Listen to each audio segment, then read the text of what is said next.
Can we open it up to questions? Yes. Jack, have you ever been a member of or consultant with Homeland Security? No, I have not. No. I've had a client tell me that ever since Homeland Security, that the government is putting chips in all babies in the hospitals. I didn't believe that until I talked to a veterinarian who told me in Independence.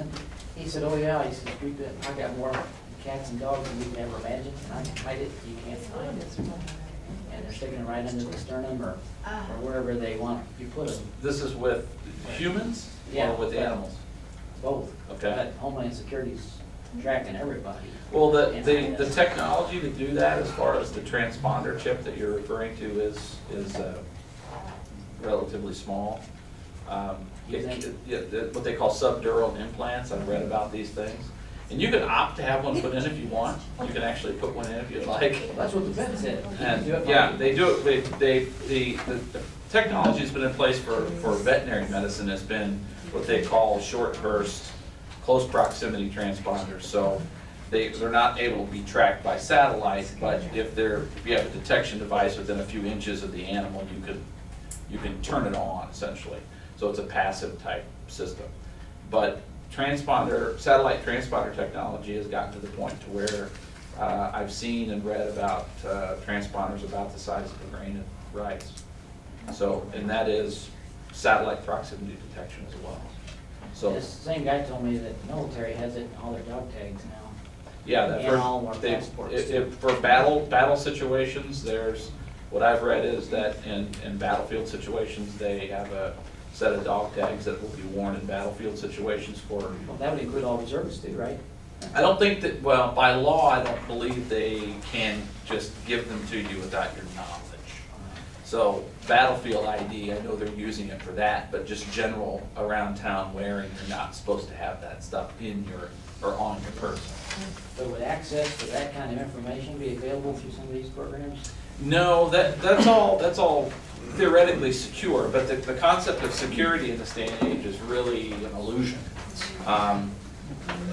You know, there's a gentleman that I work with that's a very, very talented network security guy, and he operates in the realm of what's referred to as white hat type hacking activities, where he works with the bad guys to discover weaknesses that are in public sector applications. Wireless computer technology, for example, is a really, really fantastic technology that gives you a lot of flexibility as far as untethered computer usage, but those resources open you up to any individual that has the ability to turn their computer on. I can, I can, if I wanted to, I have software at my disposal that anybody can buy that can allow me to gain access to secured wireless access points if I want to. So there is a level of talent and skill that's involved. You can't simply buy a piece of software and say, okay, I want to hack into the government website now, push a button, hack into the DoD. It doesn't work like that. I mean, you have to be able to wield the tools. But you guys may have heard that the U.S. Air Force recently announced a series of scholarships for high school students for cybersecurity.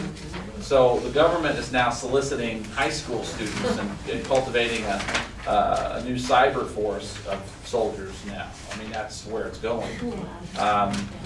So,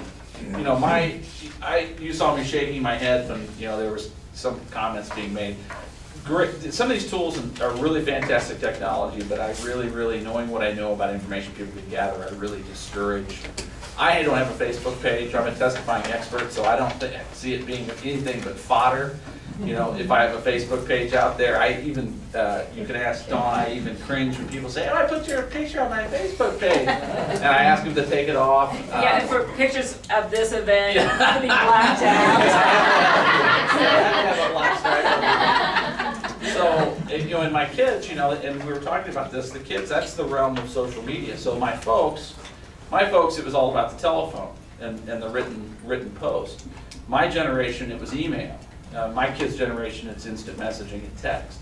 I love text messaging. It really is a neat way of communication. But along with those, upsides, there's always a lot of downsides too. So. Anyway, yes? What level of sophistication is required to be able to externally access somebody's maybe video on their smartphone or their home camera on their computer to see what's going on? Oh, to turn that on?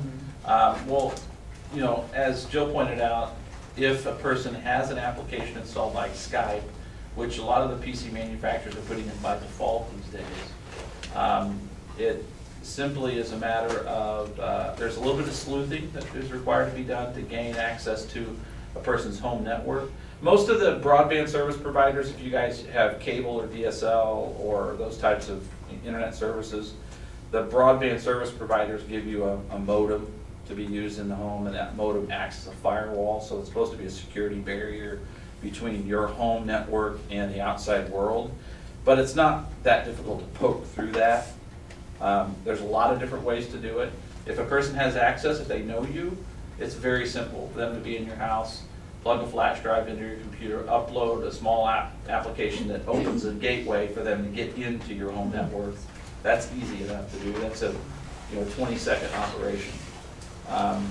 Mobile phones, Bluetooth, wireless, there's applications that give the ability to sniff for open wireless connections on phones and then pair with those devices and then download information from the phone, whether it be video or contacts or things of that nature. So you can do that as well. So always turn your Bluetooth off, by the way, when you're not connected to something.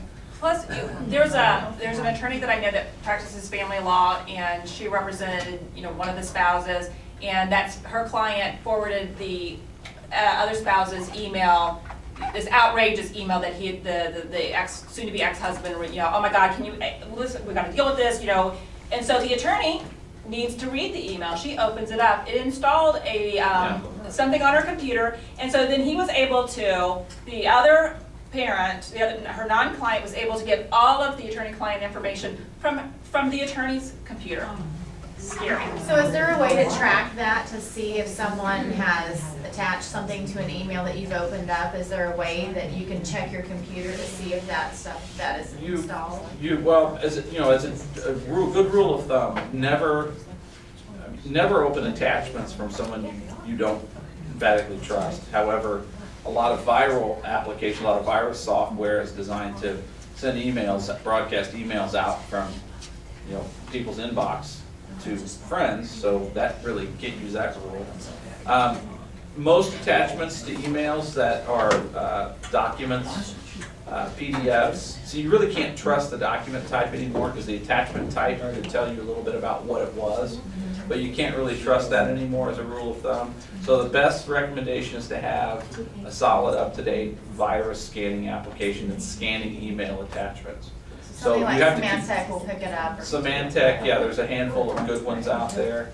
But those things can be configured to auto-scan email attachments when they come through. So even if you don't, when you click on an email attachment, the viral software should automatically launch and scan that attachment for known malware. For known. And tell you. Yeah, but really again, it gets back to the joke we used to have in the circles was that, we really don't have to worry about all these high-end hypotheticals unless we're analyzing Lex Luthor's computers. Then we might want to look at it deeper. But anymore, these tools are readily available. Even if people really don't understand how they work, they may try to launch something towards someone as an attachment just to see what happens or to scare them. But the most virus softwares now are configured to auto-update. So they reach out on the internet on a constant basis and pull down what they call virus profiles and keep up to date, really fresh, up to date information. Used to rely on the user to do that, and of course users never download updates, so now that's not done so much anymore. Yes? Just a quick question, you talked about turning off the Bluetooth on smartphones, but can't you turn the GPS off on them also? Correct. And that would provide some protection? Yeah, there's levels of off. Okay. You can turn off the GPS transponder, so the real-time information that's gathering information about you, or you gathering information about where you're at, or there's triangulating, cell site triangulation. That's also a setting that you can turn off. So 911 positioning, as they call it, you need to turn that off if you're concerned about anybody being able to pick you up where you're at. I can just say, one thing to keep in mind of, and this is not particularly sophisticated to do, but if you have people that come to your office for a conference or a mediation, there's a way they can let third parties listen in on their phone. Mhm. And we had a situation here with someone who was harassing a judge was doing that and bragged to me about how they did it. Hmm. So for a long time, we didn't let people bring mediations into their, phones into their mediations, but, Yeah. you know, we don't think about how these things can happen, but it's really easy. Mhm. Yeah, sure. You know, something you mentioned, a couple of things I've stumbled on to find information I really never knew was out there. Someone mentioned earlier Home Street. And again, people, they talk about their social security number, their driver's license. You know, I don't care, I don't want people to know my bank account number, social security number, driver's license number. Again, a couple of days, $50, they find that. Yeah, That's out yeah, there. yeah, there's. And I said, a couple of these, like I said, I'm not an expert, I just stumbled on them. We need to finish up, and I think we could probably stay for some individual questions.